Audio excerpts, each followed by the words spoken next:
मैं आज का टॉपिक स्टार्ट करती हूँ।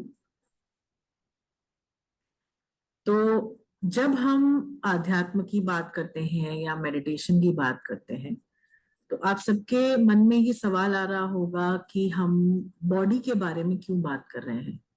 क्योंकि ज्यादातर जगहों पर ये बताया जाता है कि मेडिटेशन ज्यादा अच्छा है, body is not good, body अच्छा नहीं है, और हम आत्मा हैं, हम शरीर नहीं हैं, और हमें अपनी आत्मा के लिए काम करना चाहिए, और ये सारी चीजें हम बहुत बार सुनते हैं। लेकिन क्या हम इस भौतिक जीवन में जीवित रह सकते हैं बिना अपने शरीर के? क्या हमारा शरीर भी उतना ही इम्पोर्टेंट नहीं है जितना कि हमारा सोल या हमारी आत्मा? तो ये मैं बताऊं कि जो भी मेडिटेशन में आता है, जो भी स्पिरिचुअलिटी में आता है, उसके लिए अपनी बॉडी की तरफ ध्यान देना बहुत ज्यादा जरूरी हो जाता है। और इसके कई सारे रीजंस हैं। मैं एक एक करके आप सबसे इस बारे में बात करूंगी। तो जो सबसे पहला रीजन है वो ये है कि एक शरीर जो हमारा है, जो बॉडी है हमारा, वो एक मंदिर के जैसा होता है। It is like a temple, जहां पर हमारी सोल या हमारी आत्मा या हमारा जो मूल स्वरूप है वो बसता है। तो अगर टेम्पल, आप सब ने मंदिर, मस्जिद या जो आपके चोजन गॉड्स हैं उनके जो पूजा की जगह है वहां पर आप गए होंगे, और वहां पर आपने हमेशा ये पाया होगा कि अगर साफ सुथरा, नीट एंड क्लीन रहता है तो एनवायरनमेंट कितना पवित्र और कितना अच्छा लगता है। और वहीं अगर गंदगी रहती है, अगर कीचड़ रहता है, तो हमें अच्छा नहीं लगता वहां जाना। तो वही सेम चीज होता है हमारे शरीर के साथ।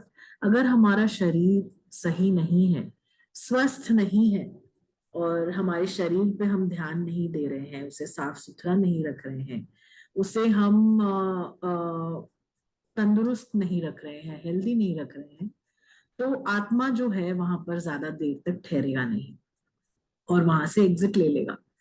तो जब हम अध्यात्म में आते हैं, स्पिरिचुअलिटी में आते हैं, तो बहुत बार हमें ऐसा लगता है कि हमें अपनी बॉडी की तरफ ध्यान देने की जरूरत नहीं है, और यही दुनिया है, और हमें जो ग्रॉस लेवल पे जो भी है हमें उससे पे ध्यान देने की जरूरत नहीं है। पर ऐसा है नहीं, क्योंकि our bodies are our temple, और वो हमारा मंदिर है, जिसे हमें जैसे हम एक मंदिर को साफ सुथरा रखते हैं, उसकी मरम्मत करवाते हैं, उससे पेंटिंग करवाते हैं, उसी तरह से हमें अपनी बॉडी को ट्रीट करना है। तो ये तो हुआ जो पहला रीजन था कि हमारा बॉडी जो है हमारा टेम्पल है। या तो आप एक बॉडी को एक चैरियट की तरह भी ले सकते हैं, जहां पर हमारा सोल इस जर्नी को पूरा करता है। उस तरह से भी हम अपने बॉडी को देख सकते हैं, क्योंकि जो हमारा सोल है वो एक पर्टिकुलर रीजन की वजह से इस लाइफ में आया है, इस शरीर को उसने चुना है, और इस जिंदगी की कठिनाइयों को उसने चुना है। और जब तक ये शरीर नहीं होगा तब तक उन चीजों को वो एक्सपीरियंस नहीं कर पाएगा। तो हमारे शरीर का होना बहुत ज्यादा जरूरी है। और ये तो था रीजन, जो कि बहुत बेसिक रीजन था। इससे भी बहुत डीप रीजंस होते हैं, जो मैं आज डिस्कस करूंगी। तो जो अगला रीजन है वो ये है कि अगर हम आध्यात्म में हैं, अगर हम स्पिरिचुअलिटी में हैं, और हमने अपनी बॉडी पर ध्यान देना स्टार्ट करा, तो हमारी बॉडी हमें बहुत सारे साइंस और सिग्नल्स देती है, जो अदरवाइज हम बाहर ढूंढते रहते हैं। हम बहुत बार मास्टर से पूछते हैं कि हमें कैसे पता चलेगा कि हम ग्रो कर रहे हैं मेडिटेशन में, या हमें कैसे पता चलेगा अगर हम एक इस सिचुएशन में है तो हम उसे कैसे हैंडल करें। हम बहुत लोगों का ये सवाल रहता है कि हम मेडिटेशन को असली जिंदगी में कैसे उतारें। बहुत लोगों का ये सवाल रहता है, और ये जब तक आप अपनी बॉडी पर ध्यान देना स्टार्ट नहीं करते तब तक ये पॉसिबल नहीं होता। क्योंकि हमारी बॉडी जो है हमें हमेशा हमारे हर एक एक्शन, हर एक रिएक्शन, हर एक रिस्पॉन्स पर एक सिग्नल देती है, और हमारे लाइफ सिचुएशंस पर भी वो एक सिग्नल देती है। तो जो हम बहुत बार उसे अनसुना कर देते हैं, उसके तरफ ध्यान नहीं देते। जो जब हमारी बॉडी तकलीफ में होती है, हम हमारे एक्स और पेन्स या हमारे बॉडी में शरीर में दर्द होता है, या फिर जैसे माइग्रेन का दर्द हुआ, या जॉइंट पेन्स हुआ, या फिर बैक पेन हुआ, हम इसे बहुत ही ग्रॉस लेवल पर ट्रीट करते हैं कि पेन है, हमें पेन किलर खाना है या हमें फिजियोथेरेपी करवाना है और वो ठीक हो जाएगा। लेकिन इसके पीछे जो इमोशंस छुपे हुए हैं, जो रीजंस छुपे हुए हैं, उसके तरफ हमारा ध्यान नहीं जाता। और अगर कोई आध्यात्म में नहीं है, कोई मेडिटेटर नहीं है, तो उसका ध्यान इसकी तरफ जाएगा भी नहीं। इट इज वेरी नेचुरल कि उसका ध्यान इस तरफ नहीं जाएगा। लेकिन अगर एक मेडिटेटर है जिसके बॉडी में एक्स एंड पेन्स हैं, और वो भी अपने तरफ ध्यान नहीं दे रहा है कि इसके पीछे की क्या वजह हो सकती है, तो फिर कहीं पे कुछ प्रॉब्लम है। अब जैसे मैं एक छोटा सा इंसिडेंट आपके साथ अभी रिसेंटली हुआ जो मैं शेयर करूंगी। मेरी दांतों में पीलापन बहुत जल्दी आ जाता है, और ये हेरेडिटरी है, हमारी मम्मी, मेरी मम्मी को होता है, मुझे होता है। और मैं लास्ट 4 या 5 साल से इस चीज को निग्लेक्ट कर रही थी, और मैंने जाकर डेंटिस्ट के पास सफाई नहीं करवाई थी, और निग्लेक्ट कर रही थी क्योंकि इतना इम्पोर्टेंट नहीं है, और सिर्फ सफाई ही करवाने की बात है तो क्यों जाऊं इस तरह से। लास्ट 4 और 5 ईयर से मैंने अपनी दांतों को निग्लेक्ट करा, और अचानक से लास्ट 10 डेज में मुझे एक दांत में दर्द होना स्टार्ट हुआ। और मैंने बहुत ही वंडर किया कि क्यों दर्द हो रहा है, क्योंकि जनरली मेरे दांत काफी हेल्दी रहते हैं, तो अचानक से ये दर्द क्यों हुआ। और मैंने बहुत कुछ ट्राई करने का कोशिश किया, फिर बहुत देर तक मैं समझ नहीं पाई कि क्यों दर्द हो रहा है। और फिर मैंने बोला कि नहीं, लेटस हमें एक विजिट करना पड़ेगा डेंटिस्ट को, कि अगर कुछ प्रॉब्लम है तो वो हमें पता चल जाएगा। तो जब हम डेंटिस्ट के पास गए, मैं डेंटिस्ट के पास गई, तो उन्होंने एक्सरे निकाला और सब कुछ नॉर्मल था। फिर डेंटिस्ट ने मुझे पूछा कि आपने कुछ ऐसा बाइट किया जो आपके दांतों को लग गया, क्योंकि मुझे एक इंजुरी दिख रही है वहां पर। और अचानक से मुझे ये याद आया कि मैंने एक एक मेटल पीस मेरे दांतों के बीच में आ गया था, जिसकी वजह से मैंने मैंने उसे बाइट किया। तो शायद वही रीजन होगा जिसकी वजह से मेरे दांतों में दर्द हुआ।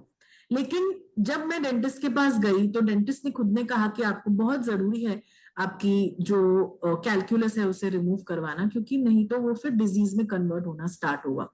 और फिर मैंने वहां पर रियलाइज किया कि शायद ये दर्द मेरे जीवन में इसीलिए आया था क्योंकि मैंने 4-5 साल से अपनी दांतों को निग्लेक्ट किया, और मैंने सुना नहीं अपनी दांतों के की आवाज, जिसकी वजह से वो पेन में कन्वर्ट हुआ। और आप बिलीव नहीं करोगे कि जब से मैंने अपने दांतों की सफाई करवाई है, मेरे जिस दांत में दर्द था वो दर्द जो है वो चला गया है। तो इस तरह से जो है हमारी बॉडी हमें साइंस देती है, हमें सिग्नल्स देती है कि आप अपनी बॉडी को निग्लेक्ट कर रहे हो। और जब हमें हेडेक होता है, तो मैंने मेरी लाइफ में ये एक्सपीरियंस किया था कि मैं पानी बहुत कम पीती थी।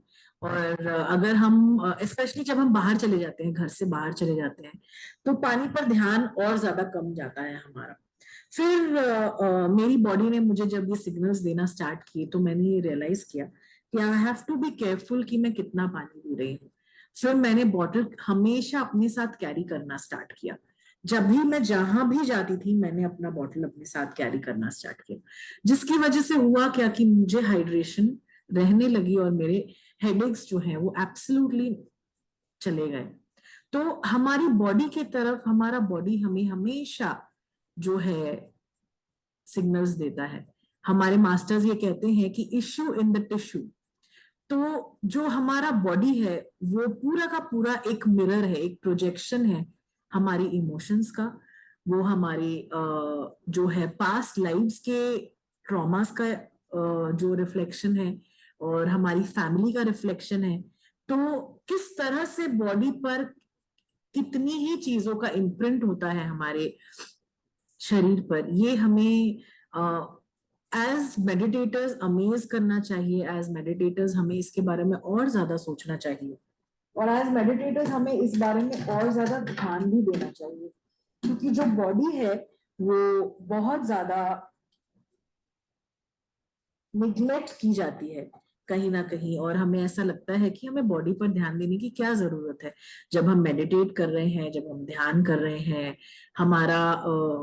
हमारी सोल का ध्यान हम रख रहे हैं तो बॉडी का ध्यान रखना इतना जरूरी नहीं है। तो बहुत सारे साइंस जो है आपको मिलते जाते हैं अपनी बॉडी के लेवल पे। अब एक और चीज जो मैं बताऊं आप सबको कि एज अ चाइल्ड मैं बहुत बीमार पड़ती थी और बहुत सारी इलनेसेस होती थी। मुझे मीजल्स हुए हैं, टाइफाइड हुआ है, मुझे आए दिन बुखार होता था, मुझे चिकन पॉक्स हुआ है, बहुत ज्यादा बीमार मैं रहती थी। और मैंने अपने जर्नी में ये रियलाइज किया कि मेरे मम्मी पापा को वाइजैक जाना पड़ा था क्योंकि उनका काम वहां शिफ्ट हो गया था, और मम्मी जो है वो आधे समय पापा के साथ रहती थी, आधे समय हमारे साथ रहती थी। और मैंने जब मैं पीछे देखा तो मैंने ये रियलाइज किया कि मेरी बीमारियों का सिलसिला उसी समय स्टार्ट हुआ जब मेरी मम्मी को जाना पड़ा मुझे छोड़ के। तो मैंने ये रियलाइज किया कि मेरी बीमारियां मेरा एक ऐसा एक हथियार बन गया जो मैंने यूज करा मेरी मम्मी को अपने पास रखने के लिए। तो जब मैं बीमार पड़ती थी तो मम्मी मेरे पास आ जाती थी और मेरा ध्यान रखती थी। वो पापा को छोड़कर मेरे पास आ जाती थी, तो वो मेरे साथ हमेशा चलता रहा। और कब ये एक पैटर्न बन गया ये मैंने रियलाइज नहीं किया, और बीमार पड़ने का सिलसिला जो है वो चलता गया। फिर मेरी शादी हो गई और फिर मैंने ये डिपेंडेंसी जो मेरी मम्मी के ऊपर थी मैंने उसे शिफ्ट कर कर मेरे हस्बैंड पर डाली। और धीरे धीरे होने लगा कि मैं बीमार पड़ती थी ताकि उनका अटेंशन मुझे मिले। अगर वो कहीं बाहर जाते थे तो मैं बीमार पड़ जाती थी। अगर वो कोई ट्रिप पे जाते थे या टूर पे जाते थे, अपने काम से बाहर जाते थे, तो मैं बीमार पड़ जाती थी। तो एज एंड व्हेन जब मैंने मेडिटेशन में आई, जब मैंने ये रियलाइज करा कि बॉडी पर मुझे ध्यान देना है और मैं क्यों इतना बीमार पड़ रही हूँ, इस पर जब मेरा ध्यान गया तब अचानक से मुझे ये रियलाइजेशन हुई कि कहीं ना कहीं मैं इसके पीछे छुपकर प्यार ढूंढ रही हूँ या अटेंशन ढूंढ रही हूँ, जो मुझे मेरे बीमार होने पर मुझे विक्टिम मोड में जाना अच्छा लगता है। और जो मेरे हस्बैंड हैं या मेरी मम्मी है वो तुरंत मुझे अटेंशन देना स्टार्ट करते हैं। और जैसे ही मैंने ये रियलाइज करा वैसे ही मेरी बीमारियां खत्म हो गई, कंप्लीटली वैनिश्ड। ना बुखार हुआ, ना सर्दी हुई, ना खांसी हुआ उसके बाद, ना तो मुझे पेट दर्द हुआ, कुछ भी, सब कुछ एब्सोल्युटली बंद हो गया। तो इस तरह से जो है हमारी बॉडी हमें सिग्नल्स देती है, हमें बताती है कि आपको कहाँ कहाँ पर काम करना है। बहुत सारे ऐसे साइंस और सिग्नल्स हैं जिसके ऊपर आप ध्यान दे सकते हैं। अगर आप ओवरवेट हैं तो आप प्लीज ये देखें कि आपका कहीं पर भी बचपन में हो या स्कूल में हो अब्यूज की हिस्ट्री है या नहीं। तो और ये मैं बोथ मेन और वुमेन दोनों के साथ ये ट्रू है कि 90% लोग जो ओवरवेट होते हैं, जिनको वेट का इश्यू होता है, उनका कहीं ना कहीं पर अब्यूज छुपा होता है। शारीरिक तौर पर उनकी बाउंड्रीज को जब क्रॉस किया जाता है तब हम वेट पुट ऑन करना स्टार्ट करते हैं। इस तरह से हमारी बॉडी जो है, हम जब अपनी बॉडी को देखते हैं तो हमारी बॉडी बहुत कुछ हमें बता देती है। अगर आपको किसी प्रकार की इलनेस है जो शुरू से आपके बचपन से है, इसका मतलब वो आपको आपके पास्ट लाइफ के बारे में कुछ सिखाना चाह रहा है, आपके पास्ट लाइफ मेमोरीज को वो बताना चाह रहा है। अगर ऐसी कोई बीमारी है या ऐसा कोई ट्रेट है जो आपके परिवार में रन करता है, बहुत बार हम बोलते हैं हेरिडिटरी है, ये वर्ड हमने बहुत बार सुना है कि अगर आपको हार्ट का प्रॉब्लम है तो हेरिडिटरी है, डायबिटीज है, हाइपरटेंशन है तो हेरिडिटरी है। और अगर जैसे मेरे परिवार में मेंटल इलनेस या डिप्रेशन, बाइपोलर डिसऑर्डर, ये एक हेरिडिटरी बीमारी है। मेरे परिवार में जितने भी लोग हैं वो सब कोई इस प्रॉब्लम से जूझ चुके हैं। तो जब मैंने ये रियलाइज करा कि ये एक पैटर्न है, एक शरीर जो है मुझे ये बता रहा है कि सब कोई इस इलनेस से गुजर रहे हैं, तो फिर मैंने उसे उस तरह से उस पर काम करना स्टार्ट करा।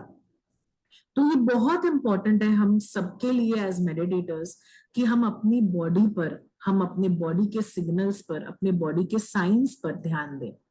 और कई बार मुझे ये क्वेश्चंस भी पूछे जाते हैं कि हमें कैसे पता चलेगा कि हम सही डिसीजन ले रहे हैं या नहीं। हम बहुत अंडर कॉन्फिडेंट फील करते हैं, हमें कैसे पता चलेगा कि हम जो कह रहे हैं वो सही है या नहीं। तो मैंने अपनी लाइफ में हमेशा ये अपनाया है कि मैं अपनी बॉडी की सुनती हूँ। अगर कोई भी चीज मैंने ऐसी कही या की जिसकी वजह से मुझे स्ट्रेस हो रहा है, मेरा बॉडी का टेम्परेचर बढ़ रहा है, मेरे हार्ट पे पैल्पिटेशंस हो रहे हैं, मुझे घबराहट हो रही है, इसका मतलब है ये जो भी किया मैंने वो सही नहीं किया।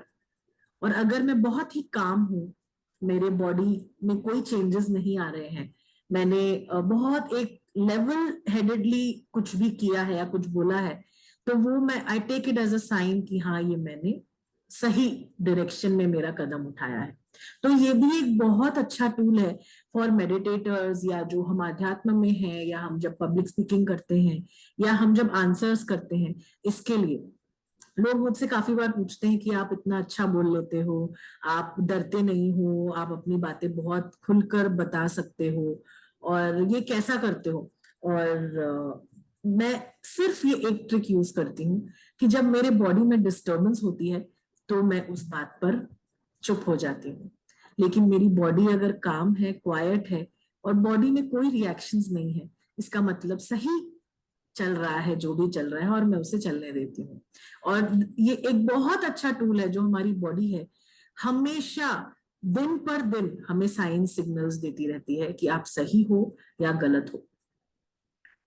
कुछ दिनों पहले ऐसा हुआ कि मैंने मेरी बेटी पर बहुत ऊंची आवाज से मेरी बेटी से बात करी, और जैसे ही मैंने मेरी बेटी से बात करी ऊंची आवाज में, मेरे गला खराब हो गया। और जनरली हम ये इस चीज को रिलेट नहीं करेंगे कभी भी। जब हम नॉर्मल लाइफ जिएंगे तो हम कभी भी इस चीज को रिलेट नहीं करेंगे।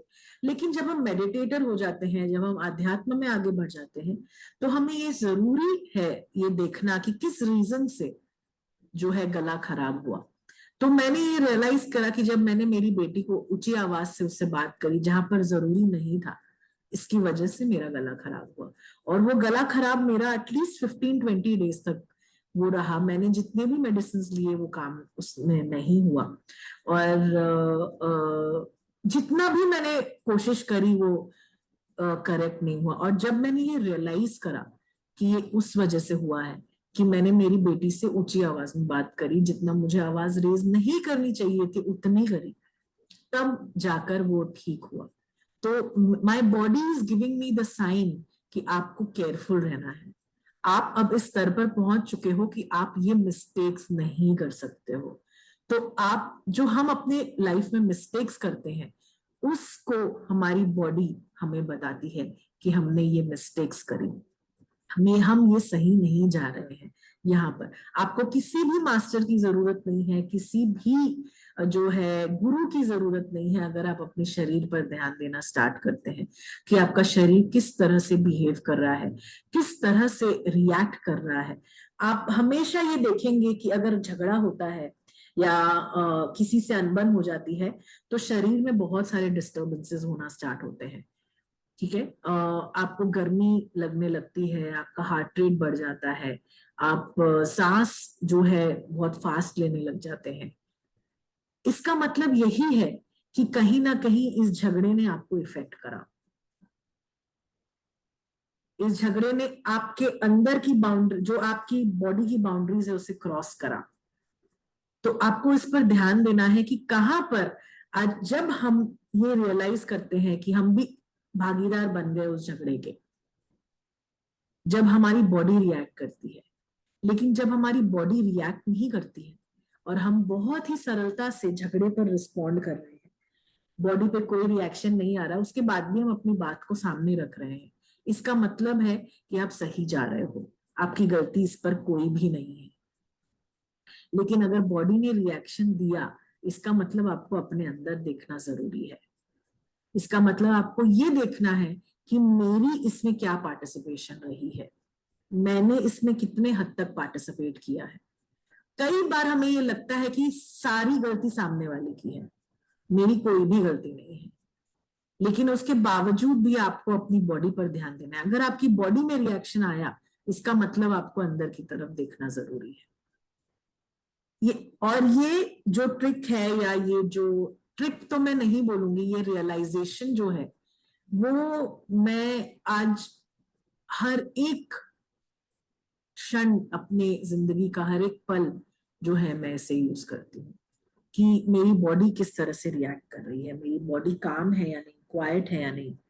और ऐसा नहीं है कि आपकी बॉडी थकेगी नहीं या आपकी बॉडी बीमार नहीं पड़ेगी या आपको इलनेस नहीं आएगी, लेकिन उसका जो टर्न अराउंड टाइम है वो बहुत ही ज्यादा क्विक हो जाएगा, बहुत ही ज्यादा क्विक हो जाएगा। और जब हम अपने बॉडी पर ध्यान देना स्टार्ट करेंगे, जब हम अपने बॉडी को तंदुरुस्त रखेंगे, हेल्दी रखेंगे, तो ऑटोमेटिकली जो है हमारी सोल जो है इस बॉडी में रहना चाहेगी और ज्यादा और ज्यादा, और हम अपनी एज को बढ़ाना स्टार्ट करेंगे। तो जब टेम्पल को हम ध्यान से रखेंगे, जब टेम्पल पर हम ध्यान देंगे, आज आप कितनी भी सुंदर मूर्ति किसी टेम्पल पर रख दीजिए, अगर टेम्पल टूटी फूटी हुई होगी तो कोई उस टेम्पल के अंदर नहीं जाएगा, उस मूर्ति को देखेगा भी नहीं कोई। तो इट इज वेरी नेसेसरी कि हम अपनी बॉडी पर ध्यान दें as meditators, as spiritual practitioners. ये जरूरी है हमारे लिए कि हम अपनी बॉडी को पूरी तरह से ठीक रखें। थोड़ा बहुत एक्सरसाइज के लिए टाइम निकालना, थोड़ा अपने ग्रूमिंग के ऊपर ध्यान देना। आज अगर मैं हूं, मैं मेरे बाल बिखरे होंगे और दांत जो है वो गंदे होंगे, मैं I am not pleasant to look at, या मैं साफ नहीं अपने आप को करूंगी, तो क्या आप लोग मुझे देखना पसंद करेंगे? कोई भी नहीं देखेगा ऐसे इंसान को जो अपनी बॉडी पर ध्यान नहीं देता है। और जैसे मेरे साथ तो ये बहुत एक जर्नी रही है बॉडी पर ध्यान देने की, क्योंकि पहले मैंने अपनी बॉडी को पूरी तरह से निग्लेक्ट करा, मैंने नेगेट किया कि no I am not my body.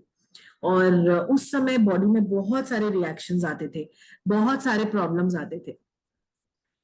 करते करते मेडिटेशन का प्रैक्टिस करते करते करते करते एक टाइम था जब मुझे मेकअप अच्छा नहीं लगता था या अच्छा दिखना अच्छा नहीं लगता था।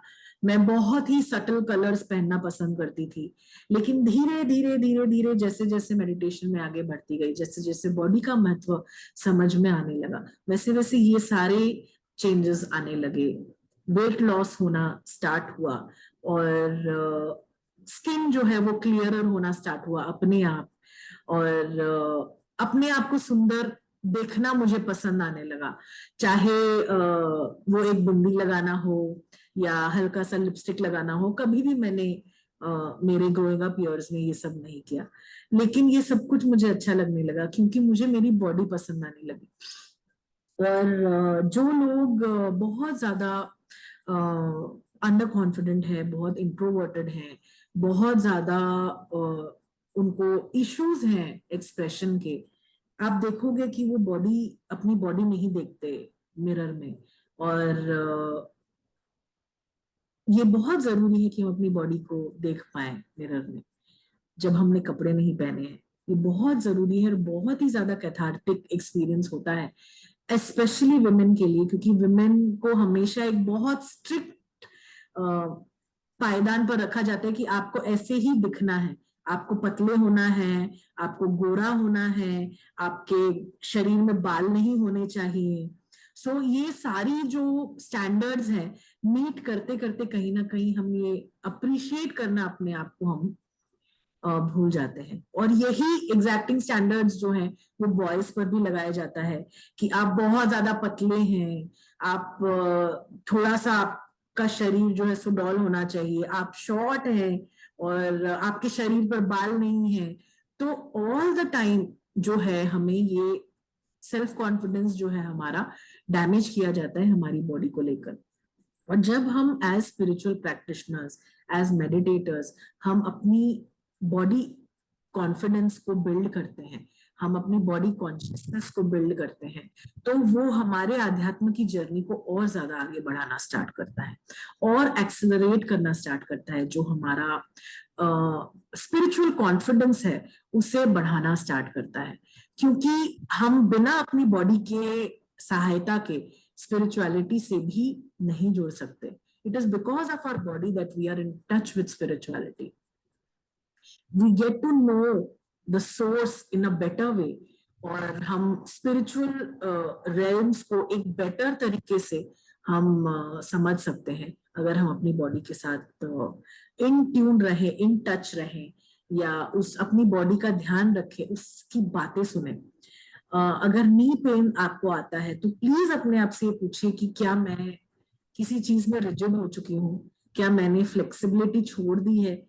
तो बहुत बार आप ये देखोगे कि जो 50+ या 60+ वुमेन है स्पेशली, उनको नी पेन आता है, और उनके मुंह से ये बात आप हमेशा सुनोगे कि हमारा समय जो था वो अच्छा था, आज का समय अच्छा नहीं है,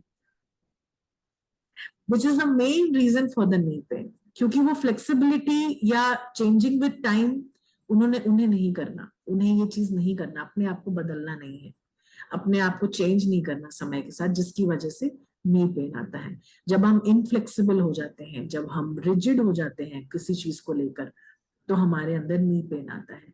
जब हम एंकल्स के पेन या एड़ियों के पेन से गुजरते हैं, तो हमें कहीं ना कहीं सपोर्ट की कमी महसूस होती है अपनी लाइफ में, क्योंकि हमारे पैर जो है हमें सपोर्ट करते हैं। और अगर वहां पर पेन हो रहा है, इसका मतलब हमें कहीं ना कहीं ये लगता है कि कोई नहीं है मुझे सपोर्ट करने वाला, मैं अकेली हूं या अकेला हूं। जब बैक पेन होता है तो बैक पेन के भी अलग अलग लेवल्स होते हैं। अगर लोअर बैक पेन है तो आप पैसों के लिए स्ट्रेस्ड हो। अगर शोल्डर पे पेन है तो आपको बहुत ज्यादा बोझ फील हो रहा है, रिस्पॉन्सिबिलिटीज आपके ऊपर बहुत ज्यादा है, जिसकी वजह से आपके शोल्डर्स पर पेन है। और ये ऐसे बहुत सारे रीजंस हैं। जब हम और इसके भी तरीके हैं। आप सोचोगे अब मुझे कैसे पता चलेगा कि मेरी बॉडी मुझे क्या साइंस दे रही है, क्या सिग्नल्स दे रही है। बहुत सारे बुक्स अवेलेबल हैं जो आप पढ़ सकते हैं, और यू कैन हील योरसेल्फ, ये एक बहुत अच्छी किताब है जो हिंदी में भी उपलब्ध है। और स्किन कंडीशंस जनरली जो है वो अनएड्रेस्ड इमोशंस की वजह से होती हैं। जिन इमोशंस को हमने दबाया है उनके वजह से होती हैं। और ये मेरा ट्राइड एंड टेस्टेड है। मेरे 3-4 आसपास के फैमिली मेंबर्स हैं जिन्होंने स्किन इरप्शंस का कंप्लेन करा मुझे। मेरी मासी ने कंप्लेन करा, उनके चिन पर जो है बहुत ही वायलेंट इरप्शंस होना स्टार्ट हुए। और मैंने उन्हें कहा कि आप अटेंशन पे करो कि कब हो रहा है। और ये हमेशा नहीं रहता था, बीच बीच में आता था, बीच बीच में चला जाता था। फिर उन्होंने अटेंशन पे करना स्टार्ट करा कि कैसे कब हो रहा है ये जो इरप्शंस उनके चेहरे पर हो रही हैं। और उन्होंने रियलाइज किया कि जब एक पर्टिकुलर सिचुएशन में वो आती है तब वो ऐसा इरप्ट हो जाता है। और फिर उन्होंने जब उस पर काम करना स्टार्ट करा तो स्किन के इरप्शंस बंद हो गए। एक और फ्रेंड था मेरा जिसको पीनट, टमाटोज, कैप्सिकम, इन सब चीजों से एलर्जी थी, और बहुत वायलेंट एलर्जी थी। मतलब ऐसा होता था कि उसे इंजेक्शन तक लेना पड़ जाता था। और मैंने उनसे सिर्फ ये कहा कि आप प्लीज अटेंशन पे करें कि आपके इमोशंस कैसे रहते हैं जब आपको एलर्जी आती है। और उसने इस बात पर अटेंशन डाली अपनी, और उसने ये रियलाइज करा कि जब मैं खाना ऐसे खाता हूं जैसे मुझे कभी मिलेगा नहीं, जब आई ईट आउट ऑफ ग्रीड, तब मुझे इरप्शंस होते हैं। और जैसे ही उसे ये रियलाइजेशन हुई, उसका इरप्शन बंद हो गया। तो स्किन के डिजीजेस जो होते हैं अनप्रोसेस्ड इमोशंस की वजह से होते हैं। अगर बहुत ग्रीफ अंदर है, बहुत सैडनेस अंदर है, या ट्रॉमा कुछ हुआ है लाइफ में जिसको एड्रेस नहीं किया गया है, या पेरेंट्स के गुजर जाने पर अनटाइमली डेथ किसी की हुई है फैमिली में, आपके डियर एंड डियर वंस की, जिसकी ग्रीविंग प्रोसेस कंप्लीट नहीं हुई है, हम अभी तक उसको लेकर चल रहे हैं। तो इन सारी चीजों में जो है, अगर रिलेशनशिप में प्रॉब्लम्स हैं और वो आप एड्रेस नहीं कर रहे हो, इमोशंस आपके अंदर दब रहे हैं, तो स्किन प्रॉब्लम्स होना अनिवार्य है। अगर तो any kind of skin eruptions are completely due to suppressed emotions. जो हमने इमोशंस को सप्रेस करा, हमने जिस बात पर ध्यान नहीं दिया, वो स्किन के इरप्शंस के साथ बाहर आता है। और मेरे साथ भी ऐसा हुआ है। मैंने अपने बिल्कुल भी अपनी हेल्थ पर ध्यान नहीं दिया, जिसकी वजह से, और मैं कहीं ना कहीं भाग रही थी इस बात से कि मुझे अपनी हेल्थ पर ध्यान देना है। मेरे हस्बैंड बोलते थे, मेरे मम्मी पापा बोलते थे, मेरे सास ससुर बोलते थे कि आप बहुत अनहेल्दी लाइफस्टाइल जीते हो, आपको इस पर ध्यान देना जरूरी है। और फिर ऐसा हुआ कि मेरे सीट पर, जहां जो जिस पोर्शन से कांटेक्ट होता है जब हम बैठते हैं, वहां पर वायलेंटली बॉयल्स होना स्टार्ट हुए, और बहुत पेनफुल बॉयल्स होते थे। और मैंने ये रियलाइज किया कि नहीं, मुझे अपनी हेल्थ, अपनी फिटनेस पर ध्यान देना जरूरी है। तो स्किन जो है बहुत ही अच्छा टूल है ये रियलाइज करवाने के लिए कि कुछ ना कुछ इमोशंस हैं जो हमने दबा रखा है, कोई ना कोई इमोशन है जो हमने दबा रखा है। आज तक का मेरा रिकॉर्ड है कि जब मैंने वर्कशॉप्स अटेंड करी, चाहे वो पास्ट लाइफ रिग्रेशन की हो, चाहे वो इनर चाइल्ड हो, चाहे वो ब्रेथ वर्क हो, चाहे वो कोई भी वर्कशॉप हो, जब भी वर्कशॉप होता था उसके पहले से उसके बाद तक एटलीस्ट 2 मंथ्स तक मेरे शरीर पर ऑल ओवर बॉयल्स रहते थे। और बॉयल्स आते ही, मेरे हस्बैंड डॉक्टर है, मैं उनसे पूछती हूँ कि आ गया तो आप ट्रीटमेंट करो इसकी, तो वो बोलते थे कुछ नहीं करना है। वो फर्स्ट 2 और 3 टाइम्स उन्होंने ट्रीटमेंट करी, फिर वो रियलाइज, उनको भी ये रियलाइज हो गया कि ये बॉयल्स जो हैं ये क्लेंजिंग की वजह से आ रहे हैं। जो इमोशंस अभी मेरे सरफेस किए हैं इस वर्कशॉप के दौरान या इन वर्कशॉप्स के दौरान, इसकी वजह से वो बॉयल्स आ रहे हैं। तो वो खुद ही मुझे हंसकर बोल देते थे, अपने आप ठीक हो जाएगा, तुम्हारा ये रोज का है, जब तुम वर्कशॉप जाकर आते हो तुम्हारे साथ ये होता है।